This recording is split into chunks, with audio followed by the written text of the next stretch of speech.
Again, J.J. Traitz, author of the book, Don't Stop Your Mind. Dr. J.J. Hurtak, author of the book, The Keys of Enoch. Dr. Desiree Hurtak, co-author of the book, The Overself Awakening. And of course, our videographer and technical man, Danny Hulek, who has the site Whodani. I wanted to point one thing out when I was critical of science, and I'll be very, very brief. I said the old paradigm of science. Everything that I work with, everything the two Dr. Hurtaks work with, are scientific. Quantum physics, quantum mechanics is the penultimate science. And the field of quantum physics has established that there are realities beyond time, beyond space, beyond causation. And that helps to explain why there's human experience with things such as visions. And I'm going to ask Desiree to address the question of visions before we go on to a very important topic of climate change. Right, so many people ask, if you have a deja vu, how do you experience something in the future that hasn't even happened?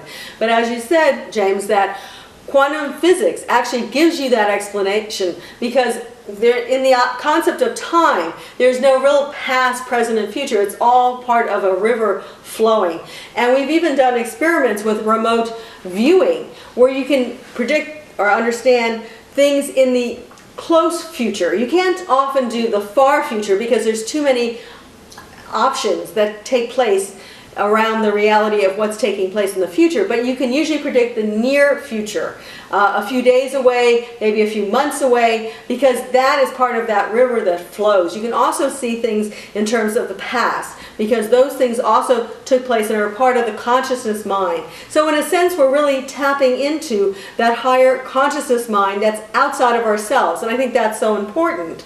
That consciousness is not localized in the brain is localized in consciousness. And these experiments that Desiree and I were connected with were directed by other thinkers, but more importantly, the Rauscher of Lawrence Livermore Lab, who was in charge of a whole new paraphysics dealing with scalar realities, or Dr. Andrei Puharich, who was working with the US military and how the mind could see things in the future and come to resolutions quicker than computer systems. And so we're talking about the preeminent physicists that have laid, as it were, the database for the reality of a new consciousness physics. In short, we all recognize that consciousness is the hidden variable in evolutionary change. Right, and it takes us beyond not only time, past, present, and future, but beyond space, being here now. We can literally be anywhere on the planet that we so choose to be. And this is what the remote viewers, like Russell Targ, have shown us. Let me point one thing out, and which will help people that are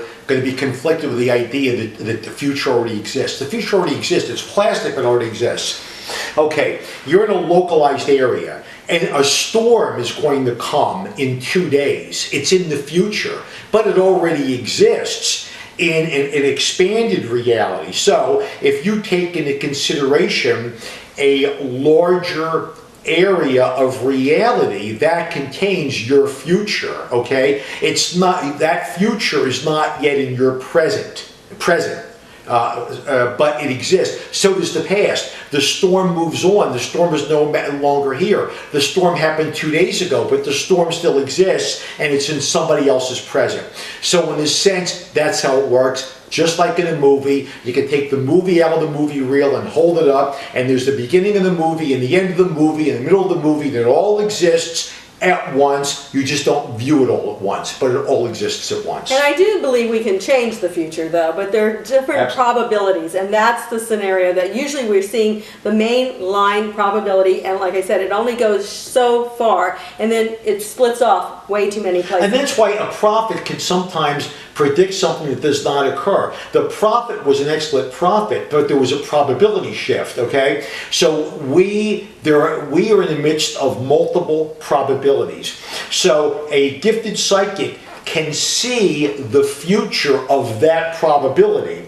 So if you use your free will, first you have to be awake, remember Gurdjieff, but if you use your free will, you can then engage in a probability shift, and the future that the psychic saw is the future of a probability that you are no longer on, you are in another probability. And that is why we call our organization the Academy for Future Science, the science guided by consciousness that understands probabilities and also the selective powers of the higher mind. I just want to add that this is something many people have heard about with the scroll of Jonah, or Jonah in the belly of the whale. Actually, God said to him, the world's coming to an end if the people of Nineveh don't change. So he went out and said the world's coming to an end. And the people of Nineveh changed. So the world didn't come to an end, and he looked like the idiot. But in actuality, that reality shifted because of consciousness shifting. And that's the important thing, that our consciousness can shift and change the future.